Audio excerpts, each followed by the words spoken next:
விஜயோட பேச்சு mister Modi, uncle முதலமைச்சர். பொதுவாக ஒரு அரசியல் கட்சியை இயக்கத்தை நடைபெற்றுக் கொண்டிருக்கிற தலைமை பொறுப்பில் இருக்க வந்தவர்கள் அரசியல் நாகரிகம் கருதி அனைவரையும் ஒரு சேர கருத்தாக பேச வேண்டும். அவருடைய பேச்சில் சில பேச்சுகள் ஏற்றுக்கொள்ளக்கூடியது இல்லை. தமாஷா பேசினாரா, சூனியம் வச்சு பேசினாரா, சூது வச்சு பேசினாரா எனக்கு தெரியாது. ஒரு பெருந்தன்மையோடு பேசுகின்ற கருத்தை அவர் பேச வேண்டும். இப்போ தான் கட்சி ஆரம்பிச்சிருக்காரு. அவருடைய கருத்துக்கள் மக்களை ஈர்க்கின்ற கருத்தையாகும். ஆனால் இந்த மாநாட்டில் அவர் பேசிய கருத்துக்கள் அரசியல் ரீதியான ஈர்க்கின்ற கருத்தாக இல்லை என்பதுதான் என்னுடைய கருத்து. அணில் ஏன் அங்கிள் அங்கிள் கத்துது? அது ஜங்கிள் ஜங்கிள் தானே கத்தணும். அது ஜங்கிள் ஜங்கிள் தான் கத்தணும். அது ஏன் அங்கிள் அங்கிள்னு கத்துது? என்னைய மக்கள் தாக்கி அழிச்சிருவான்னா அப்போ நான் மக்களுக்கு எதிராக இயங்கியிருக்கேன் தானே. ஓட்டு கேட்கும்போது நீங்கள் இப்படி வர முடியாதுல்ல. ஓட்டு கேட்கும்போது ஆரத்தி தட்டை அப்படி காட்டுறாங்கல்ல, அங்கே எங்கள் ஆத்தா ஆசிட்டு ஊற்றிருக்குன்னு ஏன் நீ பயப்பில்ல? கூட்டத்துக்குள்ளே போய் இது பண்ணுறீங்களா? அப்போ கத்தி வச்சு குத்திடுவான்னு ஏன் நீ பயப்பில்ல? பதவிக்கு வந்துட்டா பாதுகாப்பு தேவைப்படுது. ஏன் கூட்டத்தை பார்க்காதீங்க, கூட்டத்தை பார்க்காதீங்க. February 7 நான் ஒரு மாநாடு போடுவேன். யார் கூட்டம் பெருசாக இருக்குன்னு பார்ப்போம். மாநாட்டில் ஒரு தலைவன் எப்படி உரை நிகழ்த்தணுங்கிறது ஒரு படிப்பினை கொடுப்போம். மாநாடுனா என்னன்னு சொல்லுவோம். புரியுதா உங்களுக்கு?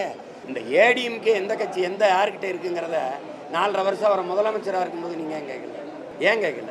போன மாநாட்டில் சிஎம் சாராக இருந்தவர் இந்த மாநாட்டில் எப்படி அங்கிளாங்க? அதிமுக கையில் இருக்குன்னு சொல்லி விஜய் குற்றச்சாட்டு வச்சிருக்காரு. அதே போல அதிமுகவினுடைய வாக்குகள் தன் பக்கம் வர்றதுக்கான அந்த பேச்சு இந்த மாநாட்டில் பார்க்க முடிஞ்சது. எப்படி பார்க்குறீங்க? ஆனால் ஆர்எஸ்எஸ் இயக்கமானது ஒரு மிகப்பெரிய இயக்கம். 100 ஆண்டு தொடர்ந்து 100 ஆண்டு கொண்டாடி கொண்டிருக்கின்ற ஒரு மிகப்பெரிய சமூக சேவைக்கான இயக்கம். அப்படிப்பட்ட இயக்கத்தினுடைய கருத்துக்களை ஒருத்தர் கேட்பது என்பது மிகவும் வரவேற்கத்தக்கது தானே.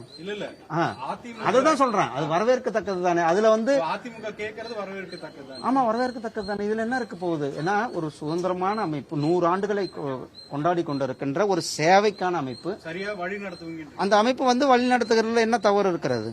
நன்றி. விஜய் என்ன சொல்றது? விஜய் திருந்திக்கணும்ன்ற நன்றான். விஜய் ஆர்எஸ்எஸ் பார்த்து கத்துக்கொள்ள வேண்டும். ஆர்எஸ்எஸ் பார்த்து நிறைய பேர் கத்துக்கணும். அதுல விஜயும் முதன்மையாக வெளில கத்துக்கணும் என்பதுதான் என்னுடைய இது. அதிமுகவை பெரியார் வழிவந்த திராவிட இயக்கம் என்றுதான் தமிழ்நாடு நம்பிக்கொண்டிருக்கிறது.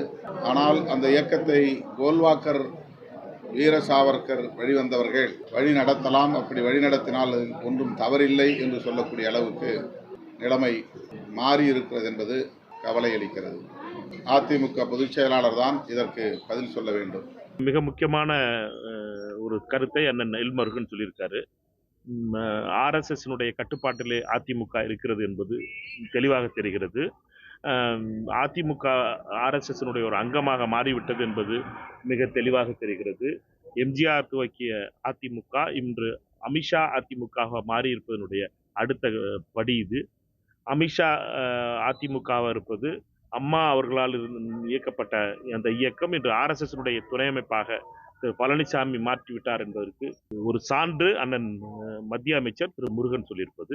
இது அதிமுக காரர்கள் அனைவரும் விழித்துக் கொள்ள வேண்டிய நேரம்.